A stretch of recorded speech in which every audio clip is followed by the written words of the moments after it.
ኧረ እባክህ ጠብቀኝ እስቲ ወደ ልትሄድ ነው? ይሄ እኮ እህል ነው እንዴ በእህል ላይ ተረማምደህ ልትሄድ ነው እንዴ ታዲያ? እና ትለኛለህ እና መረገጥ አለበት ታዲያ በዛ ዞር ልሂድ ነው እንዴ ያንን ሁሉ መንገድ? የለም በዚህ ዘለ ወይም በዚህ ጋር ነይድብኝ ምን ማለት ነው? አንተ ሁሉ ተቀለደ ልቀቀኝ። አንተ በእናትህ በዛ ጋር ሂድ እንዴ ምን ሆነሃል? ልቀቀኝ።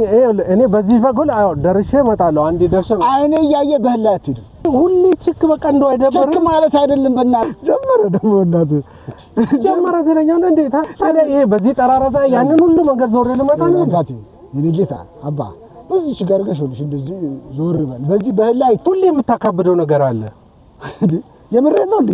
አይ ይቀለልኩ አንተ ደግሞ ሁሌ በቃ እንደው ቀልብ ማያምርም አይደለም ጤፍ ከዛ እንጀራ ነው የሚሆነው ሰማ እንጀራ ነው የሚሆነው ለምን አትበላው? እሺ ቆይ አንድ ነገር ልንገርህ በላው እሺ እንጀራ ላይ ትረግጠዋል እንጀራውን ይሄን ጤፉን ረግጠህ ነው የምትሄደው? አዎ እኔ ካንተ ጋር አልሄድም እንጀራውን ረግጦ ከሚሄድ ሰው ጋር ሁለተኛ አልሄድም ቻው ከበደ ባይሽት ይቻላልና ዞራለሁ ያዙር መድኃኒዓለም ያዙር ኧረ እንደው ካንተ በመሄድ ኧረ ያዙር እንዴ